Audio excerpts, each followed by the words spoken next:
Hi hello, मी तुमच्यासोबत आहे RJ Swara आणि आज माझ्या कल्टीकट्टा या शो मध्ये वेगवेगळे पर्सनॅलिटी येत असतात आणि छान आपण गप्पा टप्पा करत असतो. तर आज आपल्या इस्लामपूरमधील एक मार्केटिंग कन्सल्टंट आलेले आहेत, चैतन्य जामदार. तर चैतन्य सर, तुमचं आजच्या कल्टीकट्टामध्ये मी वेलकम करते.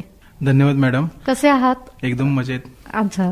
ऍक्च्युली मॅडम, माझी मार्केटिंगची कंपनी सुद्धा आहे आणि मी मार्केटिंग कन्सल्टंट आहे. मी वेगवेगळ्या कंपन्यांना मार्केटिंगसाठी कन्सल्ट करतो, की ज्याच्यामध्ये काही डिव्हाइसेस असतील, काही डिजिटल सर्व्हिसेस असतील, सोशल मीडिया मार्केटिंग असतील किंवा इलेक्शनसाठी इलेक्शन कॅम्पेन्स असतील. तर या सगळ्या गोष्टी याच्यामध्ये आम्ही करतो. अच्छा. तर आता मार्केटिंग कंपनी म्हणलं की वेगवेगळ्या आयडियाज आपल्या डोक्यामध्ये असतात आणि तुम्हालाही माहिती आहे की आपल्याला मार्केटमध्ये एखादं प्रोडक्ट जर आणायचं झालं तर त्याचं ब्रँडिंग आपल्याला खूप करावं लागतं.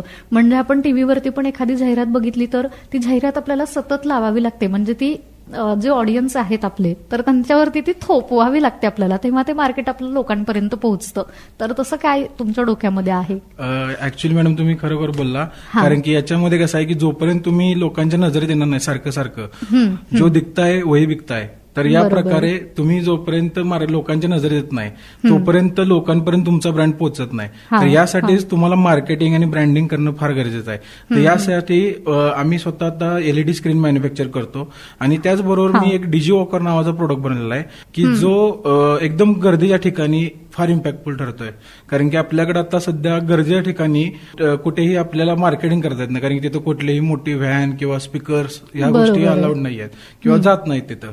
अशा ठिकाणी आपल्याला अशा प्रकारे डिजिवॉकर वापरून आपण एक छोट्याशा जागेत किंवा जिथं एकदम भरपूर क्राऊड आहे, एखादा कार्यक्रम आहे किंवा एखादं बऱ्याच वेळ बघता की तुम्ही फार छोट्या छोट्या गल्ल्या असतात पण तिथं व्यापारपेठ मोठी असते, तर अशा ठिकाणी आपण मार्केटिंग फार इफेक्टिव्हली करू शकतो. बरं, आता तुम्ही म्हणालात की डिजिवॉकर हे तुम्ही छान असं एक प्रोडक्ट तयार केलेलं आहे, तर ते डिजिवॉकर नेमकं काय आहे असं एका सोप्या भाषेमध्ये एक्सप्लेन केलं तर बरं होईल. डिजिवॉकर म्हणजे एक मोबाईल स्क्रीन आहे की ज्याच्यामध्ये कसं आहे की तुम्ही ती स्क्रीन तुमच्या पाठीवरती खांद्यावरती घेऊन जाऊ शकता कुठेही, की जसं की तुम्ही बॅग जशी अडकवता, सॅक जशी अडकवता, त्याच्या पाठीमागे आपण LED स्क्रीन केली आहे की जी बॅटरीवरती चालते, की एक 4 ते 5 तास बॅटरीवर चालते, की ज्याच्यामध्ये तुम्ही तुमच्या ऍडव्हर्टाइजमेंट टाकू शकता त्या स्क्रीनवरती, तुमचे व्हिडिओज किंवा फोटोज त्याच्यावरती टाकू शकता आणि ती ऍडव्हर्टाइजमेंट तुम्ही सगळीकडे करू शकता गर्दीच्या ठिकाणी, की जिथं तुमची मोठी व्हॅन किंवा आपले LED व्हॅन्स असतात किंवा मोठमोठ्या रिक्षा असतात की ज्याच्यावरती तुम्ही स्पीकर वगैरे बसवलेले असतात. तर अशा प्रकारच्या गोष्टी तिथंपर्यंत पोहोचत नाहीत. तर इलेक्शनसाठी सुद्धा, इलेक्शनमध्ये कसं होतं की तुम्ही रिक्षा वगैरे फिरवता, अनाउन्समेंट करता, पण कसं होतं ऍक्च्युअल जे पब्लिक आहे ते रस्त्यावर कमी आणि गल्लीबोळात जास्त आहे. आणि की जिथं क्राऊडेड एरिया आहे, म्हणजे फॉर एक्झाम्पल एखादं प्रदर्शन लागलंय तर तिथं जास्त क्राऊड असतो किंवा एखादा उरूस आहे, जत्रा आहे, मेळावा आहे, तर अशा ठिकाणी कसं आहे की लोकांना चालत अगदी गर्दीतून वाट करावी लागते. तर त्या ठिकाणी तुम्ही कुठल्याही मोठ्या जाहिराती तिथं वापरू शकत नाही किंवा तिथं त्या मोजक्या लोकांना त्या दिसणार आहेत जर का तुम्ही एका ठिकाणी लावले तर. पण ही कशा ही मोबाईल स्क्रीन आहे की जी कायमस्वरूपी कंटिन्यू तुम्ही या ठिकाणावरून त्या ठिकाणी घेऊन जाऊ शकता, की ज्याच्यामध्ये जास्तीत जास्त लोकांना त्या स्क्रीनवरची ऍडव्हर्टाइजमेंट दिसू शकते. बरं, तर आता ही आयडिया खरंच खूप भारी आहे, पण तुम्हाला डिजिवॉकर आपल्याकडे इस्लामपूरमध्ये असायला हवं, ही कॉन्सेप्ट कशी सुचली? ही कन्सेप्ट मी तेच म्हणतो ना की आपल्या इस्लामपूरमध्ये जे रस्ते आहेत ते थोडेसे अरुंद आहेत, तर त्यामुळे कसं होतं, गांधी चौक आहे किंवा यल्लामा चौक आहे, तर ह्या चौकांमध्ये कसं होत आहे की मोठ्या मोठ्या गाड्या जात नाहीयेत, कारण की तिथे ट्रॅफिक जाम वगैरे होण्याची शक्यता आहे. तर ह्यासाठीच आम्ही काय केलं की डिजिवॉकर नावाची संकल्पना आपण आणलेली आहे की ज्याद्वारे कमीत कमी जागेमध्ये जास्तीत जास्त लोकांपर्यंत आपण ऍडव्हर्टाइजमेंट पोहोचवू शकू. तर तुम्ही आता डिजिवॉकरची संकल्पना आम्हाला खूप छान एक्सप्लेन करून सांगितलीत आणि आत्ताचं क्षेत्र आपल्याकडचं बघतोय आपण, खूप गोष्टी आपल्याकडे वाढत आलेल्या आहेत. तर आता तुम्ही सोशल मीडिया कम मार्केटिंग किंवा मार्केटिंग कम सोशल मीडिया हे खूप छान पद्धतीनं हँडल करताय, म्हणजे एखादं प्रोडक्ट तुम्ही लॉन्च करताय आणि त्याचं छान मार्केटिंग पण करताय. तर ऍट द सेम टाइमला दोन्ही गोष्टी करत असताना कसे प्लॅन्स तुम्हाला करावं लागतं, कसं मॅनेज करता हे सगळं? आता याच्यामध्ये कसं आहे की प्रत्येक आम्ही ब्रँड कोणता आहे किंवा बिझनेस कोणता आहे याच्यावरती डिपेंड असतं की त्याला कुठल्या पद्धतीने आपण मार्केटिंग केलं पाहिजे. काही ब्रँड्स असतात की ज्यांना आपल्याला पूर्णपणे ऑफलाईन ब्रँडिंग करावं लागतं, मार्केटिंग करावं लागतं, आणि काही असे प्रोडक्ट्स किंवा असे ब्रँड्स असतात की ज्यांच्यासाठी आपल्याला most of the social media हा वापरावा लागतो. तर ह्यासाठीच माझी कंपनी किंवा मी असं प्रयत्नशील आहे की एकाच ठिकाणी तुम्हाला सगळ्या गोष्टी मिळाव्यात. यासाठी आमचा प्रयत्न चालू आहे. अच्छा, तर ही आयडिया खरंच भारी आहे आणि मार्केटिंगला कुठेतरी मी पण थोडीशी कनेक्ट झालेली आहे. म्हणजे कॉलेज डेजमध्ये मला पण मार्केटिंग हा सब्जेक्ट होता, त्यामुळे बऱ्यापैकी छोट्या छोट्या गोष्टी मार्केटिंग मधल्या मलाही माहिती आहेत की कुठं आपण मार्केटिंग छान करू शकतो. याच्या बेसिक आयडिया आता सध्या आपल्याकडे सोशल मीडिया आल्यामुळे सगळ्यांनाच माहिती झालंय. तर मग आत्ताच्या करिअर क्षेत्रामध्ये मार्केटिंगच्या असेल किंवा सोशल मीडिया खूप गोष्टी वाढत चालले, तर मग एखादं प्रोडक्ट मार्केटमध्ये आणायचं आहे तर कॉम्पिटिशन पण खूप आपल्याकडे दिवसेंदिवस वाढत चालली आहे. मग या क्षेत्रामध्ये टिकून राहायला तुम्ही काय करता? आता या क्षेत्रामध्ये टिकून राहण्यासाठी तुम्हाला दर 6 महिन्याला एक नवीन मार्केटिंगची संकल्पना मार्केटमध्ये आणावी लागते. बरं. ज्यावेळी मी 2019 पासून मी या क्षेत्रामध्ये काम करतोय मार्केटिंगमध्ये, तर त्याच्यामध्ये मला 2 ते 3 वर्ष या गोष्टी सगळ्या शिकायला गेली. मग त्याच्यानंतर आम्ही हॉटेल मल्हार यांच्यासाठी एक मस्त कॉन्सेप्ट काढली की आम्ही अशा प्रकारचं कुपन काढलं की ज्याच्यामध्ये 2000ची नोट अशी दिसेल आणि तशाच प्रकारचं कुपन होतं की ते ऍक्च्युली नोट नव्हती, पण ते नोट ज्यावेळी तुम्ही उघडाल तर ते एक्झॅक्टली नोटीससारखी वाटेल, पण त्याच्यावरती आम्ही कुपन छापलेलं होतं. मग ह्याच्यामध्ये कसं होतं की लोकांना पॉम्पलेट दिले तर लोक रस्त्यावरती फेकून देतात, पण आम्ही ऍक्च्युअली उलटी रिव्हर्स मार्केटिंग केलेली की ज्याच्यामध्ये तुम्ही रस्त्यावरती नोटा टाका, कुपन रस्त्यावरती टाका, लोक स्वतःहून घेऊन जातील, कारण की त्यांना ती वरून दिसताना वाटेल की ती नोटच आहे. बरोबर, आणि ही नोट माझ्याकडे पण आहे. एक्झॅक्टली. तर हेच आहे की लोकांचं मन बदलायला पाहिजे. तुम्हाला दर 6 महिन्याला नवीन आयडिया सुचली पाहिजे. आता जसं की याच्यानंतर आम्ही डिजी वॉकर नावाची संकल्पना आणली, तर याच्यामध्ये कसं होत होतं की पहिल्यांदा आम्हाला इनिशियली मॅन पॉवरचा इश्यू फार होता की याच्यामध्ये कसं आहे की फार लोकांना वाटत होतं की ही स्क्रीन अशी गर्दीमध्ये कसं घेऊन जायचं, काही लोकांना लाज वाटत होती किंवा काही लोकांना वाटत होतं की ही ओझ आहे किंवा लोक ओळखीचे लोक काय म्हणतील. तर ह्यासाठी काय झालं की एका माझ्यासोबत एक असा इन्सिडेंट झाला की मी मारुतीच्या मंदिराचं इथं शनी मारुतीचं मंदिर आहे इस्लामपूरमध्ये, तर तिथं आम्ही एक दिव्यांग व्यक्ती बघितली. ते अगरबत्ती विकत होते तिथं. तर अगरबत्ती विकता विकता मग त्याच्यामध्ये त्यांना आम्ही सहज विचारलं की तुम्ही ह्याच्यामधून किती रुपये कमवता. मग त्यांचा त्यावेळी फार इन्कम कमी होता, 1000 रुपये मॅक्सिमम असा होता. तर याच्यामध्ये कसं आहे की मग त्याच्यानंतर आम्हाला आयडिया सुचली की अरे आपण हे डिजी वॉकर ह्यांच्या जर का जे तुमचे 3 व्हीलर आहे, दिव्यांग व्यक्तींना 3 व्हीलर दिलेले आहे शासनानं, तर त्याच्या मागे आपण का लावू शकत नाही, कारण की याच्यामध्ये कसं आहे की फार दिव्यांग लोकांना रोजगार उपलब्ध नाही आहेत. बरोबर. आणि दिव्यांग लोकांना कोण रोजगार देत नाही आणि त्यांच्याकडे ते एकदम इमानदारीने तिथे काम करत असतात. तर याच्यामुळे आम्ही काय केलं की एक आम्ही ट्रायल प्रोजेक्ट केला की एका दिव्यांग व्यक्तीला आम्ही पहिल्यांदा एक स्क्रीन दिली आणि त्याच्या ट्रायसिकलच्या पाठीमागे आम्ही ती जोडली आणि त्यांना फक्त सांगितलं की शहरामध्ये तुम्ही या ठिकाणी जाऊन उभा राहा, जे मेन चौक आहे तिथे जाऊन उभा राहा. तर याच्यामधून आम्हाला एक फार चांगलं हे मिळालं की दिव्यांग व्यक्ती जे आहेत, आपले जे भाऊ आहेत, तर ते एकदम छान प्रकारे काम करत आहेत. म्हणजे त्यांना आम्ही जर का सांगितलं की आपण फक्त 5:30 ते 9, 9:30 पर्यंत फिरायचं आहे, पण ते अगदी कामाच्या जी वेळ दिलेली आहे त्याच्या आधी अर्धा 1 तास येऊन बसतात आमच्याकडे. म्हणजे एकदम टाइम साठी एकदम प्रॉम्प्ट आहेत ते. म्हणजे ऍक्च्युअली बाकीचे जे मॅनपॉवर आहे त्याच्यापेक्षा आम्हाला ही गोष्ट जी आहे म्हणजे यांच्यासोबत काम करायला बरं पडतंय, कारण की हे अगदी प्रॉम्प्ट आहेत. कधी कधी आम्हाला लेट होईल पण त्यांना लेट होत नाही, एवढे ते कामासाठी प्रॉम्प्ट आहेत. अच्छा, तर आता तुम्ही ही गोष्ट छान सांगितलीत. म्हणजे तुमचं डिजी वॉकर हे जे मार्केटमध्ये तुम्ही प्रोडक्ट आणलं आणि त्याचा फायदा दिव्यांग व्यक्तींसाठी पण झाला. म्हणजे तुम्ही जवळजवळ एक सामाजिक काम पण केलंय आणि त्यांना रोजगाराची संधी उपलब्ध करून दिली आहे. तर मग या आपल्या इस्लामपूर परिसरामध्ये कसा रिस्पॉन्स मिळाला? अगदी छान रिस्पॉन्स मिळाला. आता याच्यामध्ये कसं आहे की माझे मित्र प्रतीक नायकल आणि ऋषिकेश पाटील हे सुद्धा याच्यामध्ये आहेत की ज्यांनी ऍक्च्युअली ह्या आयडियासाठी फार मदत केलेली आहे की ज्यांच्यामुळे ही आयडिया सक्सेसफुल झालेली आहे. आता या आयडियासाठी आम्हाला फार चांगला रिस्पॉन्स आहे. म्हणजे आमच्याकडं अगदी वर्षभरासाठी ऍडव्हर्टाइजमेंट बुक झालेले आहेत की ज्याच्यामधून ऍटलिस्ट आम्हाला प्रॉफिट मिळेल नाही मिळेल, पण जे दिव्यांग आपले भाऊ आहेत तर त्यांच्यासाठी आपण एक महिन्याला रोजगार म्हणून त्यांना आपण किंवा त्यांना महिन्याचा पगार एक आपण 6,000 ते 7,000 रुपये आपण त्यांना मिळवून देतोय की जो आधी त्यांचा एकदम 1,000-2,000 मॅक्सिमम होता. तर म्हणजे आपण त्यांना एक 5 पटीनं जास्त त्यांना पैसे मिळावेत यासाठी आपण रोजगार उपलब्ध करून दिलेला आहे. आणि याचबरोबर इस्लामपुरातल्या लोकांनी सुद्धा त्यांना फार कौतुक केलेलं आहे. म्हणजे कसं आहे की लोक वेगळ्या नजरेने बघतात, बरोबर. एक तो दिव्यांग आहे मग तो काय काम करेल, मग त्याला वेगळ्या नजरेने बघितलं जातं. पण आता हे अशा प्रकारे काम करतायत की ज्याच्यामधून त्यांना ऍडव्हर्टाइजमेंट सुद्धा मिळत आहे आणि त्यांची स्तुती सुद्धा होत आहे, कारण की ते काहीतरी चांगलं काम करतायत. बरोबर आहे. तर मग आता ही जी तुमची कॉन्सेप्ट आहे ती फक्त आपल्या इस्लामपूर पुरती आहे की बाहेरच्या आजूबाजूच्या गावांमध्ये, शहरांमध्ये आहे? नाही, आता ही ऍक्च्युअली कसं आहे की आम्ही एक पायलट प्रोजेक्ट केलेला आहे की ज्याच्यामध्ये काय प्रोज आहेत, काही कॉन्स आहेत, तर या सगळ्या गोष्टी आम्ही अनालिसिस करणार आहे आणि याच्यानंतर आम्ही बाकीच्या ज्या शहरांमध्ये किंवा आपण बाकीचे जे एनजीओ आहेत तर यांच्यासोबत आपण टायअप करणार आहे. कारण की एनजीओ मध्ये फक्त आपल्याला कसं आहे की त्यांना रोजचं जे काय जेवण असेल किंवा जे काय त्यांच्या जरुरीच्या गोष्टी असतील ह्या ते प्रोव्हाइड करतायत. पण तोच जर फंड जर का ह्यांना रोजगार निर्मितीसाठी उभा करून दिला तर तुम्हाला दररोज त्यांना डोनेट करायची गरज नाही, कारण ते स्वसक्षम आहेत की ते स्वतःच्या बळावरती काम करून स्वतः मिळवू शकतात. तर अशा प्रकारेच जर का आपण सगळ्यांनी मिळून त्यांना जर का अशा प्रकारच्या स्क्रीन दिल्या तर हे स्वबळावरती उभे राहू शकतात, स्वतःचा रोजगार स्वतः उभा करू शकतात.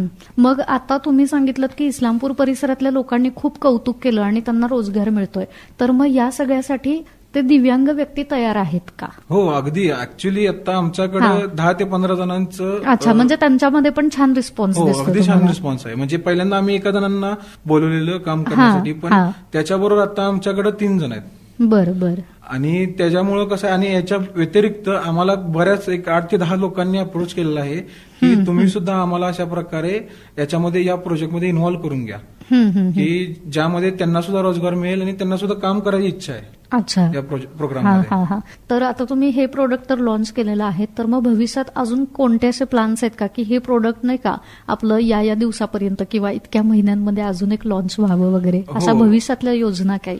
अशा बऱ्याच योजना आहेत. आता काही बऱ्याच क्लब बरोबर किंवा एनजीओ सोबत आमचं बोलणं चालू आहे आणि ते फार लवकरात लवकर आम्ही म्हणजे एक 6 महिन्यामध्ये आपल्या जिल्ह्यामध्ये तसेच आजूबाजूच्या 4-5 जिल्ह्यांमध्ये हे आपण मोठ्या प्रकारे उपक्रम राबवणार आहे. तर ह्याची आता बोलणी चालू आहे. फक्त कसं आहे की ह्याच्यामध्ये जी इन्व्हेस्टमेंट आहे, इनिशियल इन्व्हेस्टमेंट, यासाठी आपण थोडंसं पाऊल पुढे ढकलायच्या आधी आपण त्या सगळ्या गोष्टींची पहिला तयारी करतोय की इनिशियल इन्व्हेस्टमेंट, परत त्याच्यानंतर तिथं सगळं ऑपरेट कसं होईल प्रॉपरली, तर त्याचं मॅनेज कोण करणार, तिथं ऍडव्हर्टाईज कशा आणायच्या, तर ह्या सगळ्या गोष्टींचं आमचं नियोजन चालू आहे. ते नियोजन सक्सेसफुल एकदम झालं की आम्ही लवकरच आजूबाजूच्या 4-5 जिल्ह्यांमध्ये ह्या प्रकारची कन्सेप्ट चालू करणार आहे, नंतर महाराष्ट्रामध्ये चालू करणार आहे. अच्छा, तर मगाशी तुम्ही सर मला सांगितलं होतं की मार्केटिंग म्हणलं की इन्व्हेस्टमेंट ही आपल्याला करावी लागते, त्याच्यामध्ये प्रॉफिट आणि लॉस या दोन्ही गोष्टी असतात. तर मग तुमची स्वतःची कंपनी आहे किंवा तुम्ही त्याच्यासाठी बरीच मेहनत घेताय, आणि मग ही इन्व्हेस्टमेंट कशी झाली, एज्युकेशन ह्यासाठी कसं घेतलं तुम्ही, काय काय तयारी करावी लागतीये? ऍक्च्युली मी आता एज्युकेशन पासून माझ्या बोलतो की माझं एज्युकेशन जे आहे हे बीई सिव्हिल झालं आणि देन त्याच्यानंतर मी पीजीडीएम केलं एल.एन. वेलिंगकर माटुंगा या कॉलेजमधून, आणि देन त्याच्यानंतर म्हणजे माझं ज्यावेळी इंजिनिअरिंग झालं त्याच्यानंतरच मला मार्केटिंग क्षेत्राची फार आवड झाली, कारण की मी 2-3 लोकांसोबत काम करत होतो, तर ज्याच्यामध्ये मार्केटिंग मी स्वतः करत होतो, मार्केटिंग आणि बिझनेस डेव्हलपमेंट ह्या सगळ्या गोष्टी मी करत होतो. आणि मग त्यानंतर मला हळूहळू आवड निर्माण झाली. मग त्याच्यानंतर मी 1-2 कंपन्यांमध्ये जॉब केला 2 वर्ष, की ज्याच्यामधून मी शिकलो की ऍक्च्युली कशी कंपनी काम करते किंवा कशा प्रकारे आपल्याला मार्केटिंग करायचं असतं किंवा काय. तर ह्याच्यानंतर या काही सेव्हिंग झालेल्या किंवा काही इन्व्हेस्टमेंट मित्रांकडून अशा प्रकारे आम्ही उभी करून मग हळूहळू स्वतःच्या पूर्णपणे आमची कंपनी बूटस्ट्रॅप्ड आहे. म्हणजे आम्ही कुठूनही कर्ज घेतलेलं नाहीये किंवा कुठूनही आपण फंडिंग मिळालेलं नाही आपल्याला अजूनपर्यंत. तर ते आता आपल्याला ते आपली जी पण कंपनी आहे ही आपण स्वबळावरती आपण आता निर्माण केली. आणि मग आता मार्केटिंग हे क्षेत्र खूप मोठं आता दिसतंय आपल्याला, करिअरच्या संधी पण छान असणार आहेत. तर मग आजच्या तरुणाईला, आजच्या यंगस्टरला याबद्दल तुम्ही काय सांगाल? म्हणजे स्टार्टिंगला आपल्याला यामध्ये जर जॉब करायचा झाला, एज्युकेशन करायचं झालं तर साधारण काय पॅकेजेस असतात, प्लेसमेंट कशा असतात? आता याच्यामध्ये कसं आहे की सुरुवातीला तुम्ही कुठून काम करताय याच्यावरती त्या बऱ्याच गोष्टी डिपेंड राहतात. तुम्ही जर का ग्राउंड लेवल पासून जर का शिकलात किंवा ग्राउंड लेवल पासून काम करायला सुरुवात केली तर अगदी तुम्हाला पॅकेजेस फार कमी आहेत इनिशियली, 30-40 हजार पर मंथ. पण जर का तुम्ही 1 वर्ष 2 वर्ष जर का काढले तर ह्याच्यानंतर तुम्हाला स्काय इज द लिमिट आहे, कारण की तुमचा परफॉर्मन्स बघितला जातो की तुम्ही कितीचा बिझनेस आणून दिलेला आहे आणि कशा प्रकारे तुम्ही काम करताय कंपनीसाठी. तर ह्याच्यामध्ये कसं आहे, कुठलीही कंपनी ही मार्केटिंग आणि बिझनेस डेव्हलपमेंट वरती चालते. कारण की प्रोडक्शन आणि बाकी सगळ्या गोष्टी ह्या नंतर आहेत. बरोबर. माल विकलाच गेला नाही तर तुम्ही काय करणार आहे. होय. कारण की माल विकणारा हा सगळ्यात इम्पॉर्टंट आहे याच्यामध्ये. हा, त्यामुळे हा. तुम्हाला तुमच्याकडे जर काही स्किल असेल की माल म्हणजे तुम्हाला communication skill परत. कम्युनिकेशन स्किल आहे किंवा अजून प्रेझन्स ऑफ माइंड म्हणतात की तुम्ही ज्यावेळी एखाद्या व्यक्तीला भेटता तर त्याला तुम्हाला लगेच कन्व्हिन्स करता आलं पाहिजे की त्या डोक्यात काय चालू आहे, त्याच्या मनात काय चालू आहे, त्याचे हावभाव कसे आहेत चेहऱ्यावरनं, याच्यावरनं तुम्हाला ओळखता आलं पाहिजे की त्या व्यक्तीचा डिसिजन काय असेल किंवा त्याचा डिसिजन कसा बदलायला लागेल. हा हा हा. तर ह्या सगळ्या गोष्टी फार इम्पॉर्टंट आहेत. आणि याच्यामध्ये मी इनिशियली सुरुवात केली ती 50,000पासून, पण आता माझ्या कंपनीचा टर्नओव्हर ऑलमोस्ट 90 लाख ते 1 करोड पर्यंत आहे, अच्छा. की जे आता मी प्रायव्हेट लिमिटेडमध्ये कन्वर्ट करत आहे. ओके. तर मग आता तुम्ही मार्केटिंग कंपनी स्वतःचं नाही का फर्म तुम्ही उभं केलंय, तर मग ह्याच्यामध्ये पण थोडंसं अपडाऊन्स आले असतील डेफिनेटली. आपण काहीतरी नवीन सुरू करतोय, तर मग ह्याच्याकडे सगळं कशा पद्धतीनं बघताय मग? याच्यामध्ये अपडाऊन्स तर फार आले. म्हणजे माझ्या मित्रांनी याच्यामध्ये फार सपोर्ट केला. जसं की साहिल असू दे किंवा अजून 2-3 मित्र आहेत, दीपक आहे आणि याच्याबरोबर रोहित आहे आणि माझे बरेच मित्र आहेत की ज्यांनी मला याच्यामध्ये फार सपोर्ट केला. आणि त्यामुळेच म्हणजे फार अपडाऊन्स आले, पण मित्रांमुळं आणि घरच्यांच्या सपोर्टमुळं मला आता म्हणजे एकदम स्टेबिलिटी आलेली आहे की त्यांचा जर सपोर्ट नसता तर हे शक्य झालं नसतं. बरोबर आहे. आणि आज आपण बघतोय की म्हणजे 8-9 तासांची नोकरी करणं म्हणजे त्याच्यापेक्षा बिझनेस स्वतःचा केलेला बरा, असं पण कधी कधी आपल्याला वाटतं किंवा 4 लोक सांगत असतात, तेव्हा कसं वाटतं मग आपल्याला? नाही, ऍक्च्युली बिझनेस म्हणजे 24 तासाचा नोकरच आहे. आपण मालक म्हणजे 24 तासाचा नोकर आहे. हे लोकांना वाटतं की फक्त एवढंच आहे की एक टाइमचं फ्रीडम आहे की आपल्या मानगुटीवर कोण बसत नाही, हे आत्ता काम झालंच पाहिजे, ह्या गोष्टीचा फक्त फ्रीडम आहे. अदरवाईज तुम्हाला कष्ट इकडे पण करायचे आहेत आणि बिझनेसमध्ये पण करायचे आहेत. नोकरीमध्ये पण कष्ट आहेतच आणि बिझनेसमध्ये पण कष्ट आहेत. फक्त कसं आहे की तुम्ही इथं 24 तासाचे नोकर असता स्वतःच्या बिझनेससाठी. तर मग आता एक शेवटचा क्वेश्चन विचारते की याची यंगस्टर जे आहेत तर त्यांच्यासाठी कशा संधी असतील, त्यांनी काय करायला हवं? त्यांनी माझं तर एकच म्हणणं आहे की तुम्ही पहिल्यांदा ग्राउंड लेवल पासून काम करा की ज्याच्यामध्ये तुम्हाला कस्टमरची नीड काय, सप्लाय अँड डिमांड हे मार्केटमध्ये सगळ्यात जास्त बघितलं जातं. मार्केटला डिमांड काय आणि त्या गोष्टीचा सप्लाय कसा करता येईल किंवा त्याची मार्केटिंग. जर एखादा प्रोडक्ट आपला तुम्ही जर का एखादा लक्झरी प्रोडक्ट विकत असाल तर त्या लक्झरी प्रोडक्ट का चांगला आहे किंवा तुम्ही घेतला का पाहिजे याचं तुम्हाला पटवून देता आलं पाहिजे. जसं की आयफोन का चांगला आहे, आयफोन तर तसं पण मोबाईल आहे, प्रत्येकाला कॉल लावायचा आहे, ईमेल करायचा, मेसेज करायचा आहे, ते तर नॉर्मल फोनमध्ये पण होते. पण तुम्ही 1.5 लाख रुपयाचा का मोबाईल घ्यावा हे आयफोननं मार्केटमध्ये सिद्ध करून दाखवलं. बरोबर, एक वेगळा ब्रँड त्यांचा निर्माण केला, वेगळा ब्रँड करून दिलाय.